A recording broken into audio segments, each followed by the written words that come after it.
అన్ని విషయాలు తర్వాత మాట్లాడుకుందాం. మీకు అరగంటలో రైలుంది. ఇద్దరు తిరుపతి కొండ మీదకి వెళ్లి పెళ్లి చేసుకోండి. ఇక్కడి పరిస్థితులు బట్టి వీలుంటే మేం కూడా ఆ సమయానికి అక్కడికి వస్తాం. ఇదిగో మీ టికెట్లకి ఖర్చులకి ఈ డబ్బు తీసుకోండి. మీరు తొందరగా వెళ్ళాలి. సౌందర్య తప్పించుకుందన్న విషయం పెద్దిరాజుకు తెలిసే లోపలే మీరు ఈ ఊరు వదిలి వెళ్ళిపోవాలి. ఏం పర్వాలేదు, ధైర్యంగా ఉండండి. వెళ్ళండి పదండి. వెళ్ళండి వెళ్ళండి.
ఇప్పుడు ఈ పిల్ల నీ కూతురు కాదు, నా కోడలు.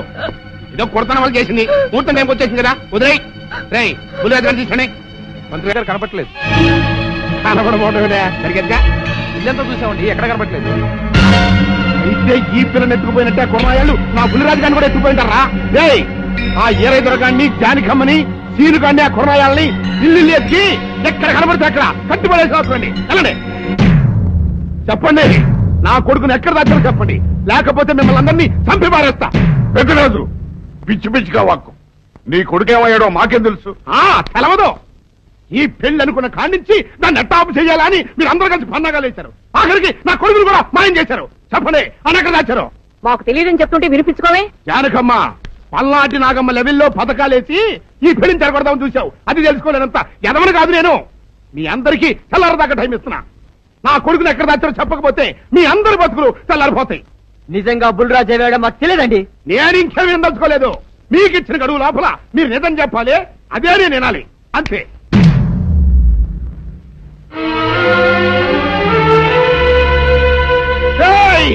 గడువు దాటిపోయిందిరా, మిమ్మల్ని అందరినీ చంపేస్తా. నిజం చెప్పండి. బాబు గారు బుల్రాజు గారిని ఎవరో చంపేసి చెరువులో పడేసాడు.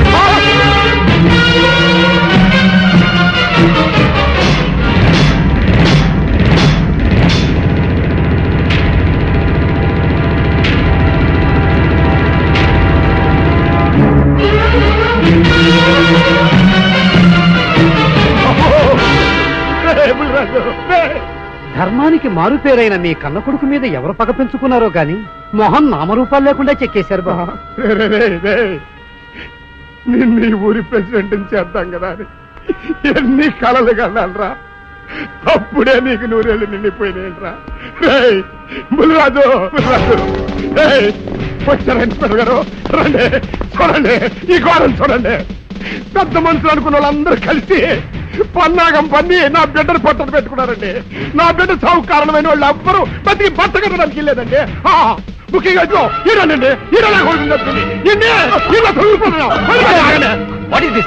మీ ఆవేశాన్ని కాస్త తగ్గించుకోండి. అసలు మీ అబ్బాయిని ఇతనే చంపాడడానికి సాక్ష్యం ఏమిటి? ఆశ్చర్యం ఏంటండి, ఈడో పిల్లలు ప్రేమించాడంట. ఆ పిల్లనే మా అబ్బాయి పెళ్లి చేసుకోబోతుంటాను. వీళ్ళందరూ కలిసి ఆ పెళ్లిని ఆపుదామని చూశారండి. అది కుదరపోయేటప్పటికి ఈ ఘోరం తలపెట్టారండి. ఓకే ఓకే, మీరు ఆవేశపడకండి. ఆ విషయాలను చూసుకోవడానికి మేమున్నాం. Mister your under arrest. Constables అది తీసుకురండి.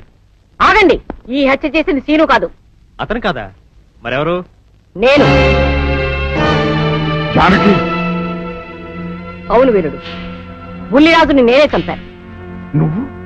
నువ్వు చంపావా? నేను నమ్మను. అవును, నా మనవరాలికి సీనుకి పెళ్లి చేయాలంటే వీళ్ళెవరూ ఒప్పుకోలేదు. చూస్తూ చూస్తూ వాళ్ళ ప్రేమని బలి చేయలేకపోయాను. బుల్లిరాజు దగ్గరికి వచ్చి వాళ్ళ పెళ్లికి సహకరించమని ఎంతో ప్రాధాయపడ్డాను. అతనందుకు ఒప్పుకోలేదు సరికదా. చాలా అసభ్యంగా ఒక్క రాత్రి సౌందర్య తనతో గడిపిన తర్వాత సీనుకిచ్చి పెళ్లి చేసుకోమన్నాడు. నాలో ఆవేశం పొంగింది. ఏం చేస్తున్నానో నాకే తెలియలేదు. అక్కడ ఉన్న ఇనుపు లైట్ స్టాండ్ తో బలంగా బుల్లిరాజు నెత్తి మీద కొట్టాను. ఆ తర్వాత గాని నేను చేసింది ఏమిటో నాకు తెలియలేదు. కానీ అప్పటికే అతని ప్రాణాలు పోయాయి. వెంటనే శవాన్ని అక్కడి నుంచి తరలించి చెరువులో తోయించాను. ఇన్స్పెక్టర్ గారు, జరిగింది చెప్పాను. ఇందులో ఎవరి ప్రమేయం లేదు. ఈ హత్య చేసింది నేను. నన్ను అరెస్ట్ చేయండి. ఐసి అలాగా. కానిస్టేబుల్స్ ఆవిడ అరెస్ట్ చేసి తీసుకురండి. ఈ బాడీని పోస్ట్ మార్టం పంపించండి. వాళ్ళందరూ వదిలేయండి. పెద్దరాజు గారు, మీరు ఒకసారి స్టేషన్కి వచ్చి స్టేట్మెంట్ ఇవ్వండి.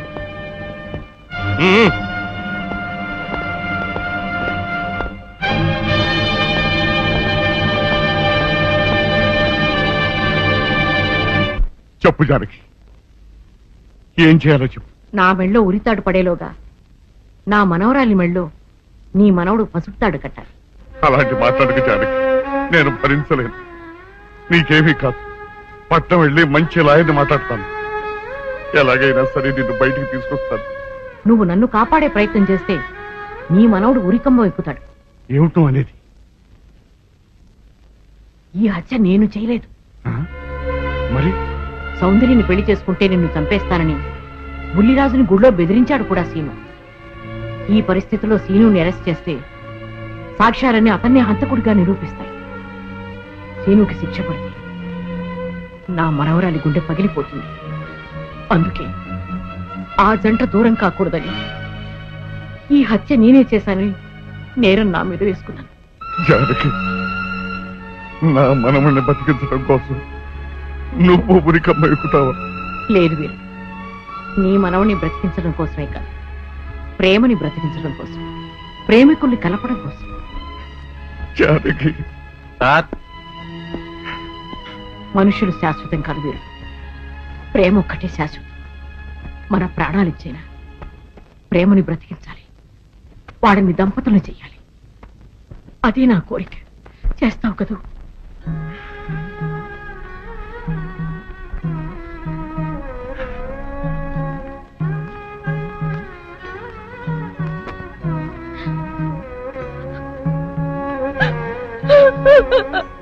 ఊరుకోండి, ఊరుకోండి. చెయ్యని నేరానికి జానకి శిక్ష అనుభవించడం నేను భరించలేదు. ఆమె చేసిన త్యాగానికి మన కుటుంబం మొత్తం తరతరాలుగా సేవ చేసిన ఆమె రుణం తీరు. మనం వెంటనే పట్టణం వెళ్ళి మంచి లాయర్ని మాట్లాడు. నా ఆస్తి మొత్తం పోయినా సరే జానకిని మాత్రం కాపాడాలి. ఇల్లేదు ఏ రైతు భక్తులు వెళ్తానికి ఇల్లేదు, జానకమ్మని కాపాడడానికి ఇల్లేదురా. ఏ మనవరాలి కోసమైతే నా ఒక్కగానొక్క కొడుకుని పొట్టలు పెట్టుకుని నా కడుపులో తెచ్చి రేపిందో ఆ మనవరాలికి బతకడానికి లేదు. అది ఎక్కడ కనపడితే అక్కడ ముక్కలు ముక్కల కింద నరికేయండి. వెళ్ళండి.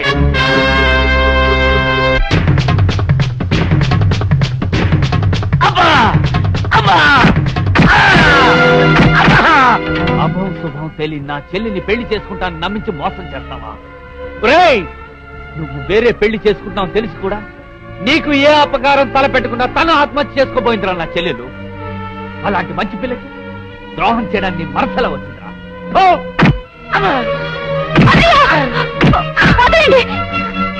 పుల్లిరాజుని జానకమ్మ చంపేసిందనుకుని సౌందర్యని సీనుని చంపమని మనుషుల్ని పంపిస్తున్నాడు పెద్దరాజు. ఇప్పుడు ఈయన బ్రతుకున్న విషయం తెలియకపోతే సౌందర్యని సీనుని వాళ్ళు ఖచ్చితంగా చంపేస్తారు. వాళ్ళు పోతే జానకమ్మ వేరే ధర బ్రతకలేరన్నయ్య. పుల్లిరాజు నన్ను పెళ్లి చేసుకోపోయినా పర్వాలేదు, నా జీవితం నాశనం అయిపోయినా పర్వాలేదు. ఇంతమంది చావులి కాడు నేను కాకూడదన్నయ్యా. పుల్లిరాజు బ్రతికే ఉన్నాడన్న విషయం పెద్దరాజుకి చెప్పండి అన్నయ్యా, చెప్పండి. వినరా విను, ఇంత జరిగినా అది ఇంకా నీ మంచిగా కోరుకుంటాను. ఇప్పటికైనా కళ్ళు తెరవు. రేయ్, ఈ నీడ్ బాబు చెప్పండి రా.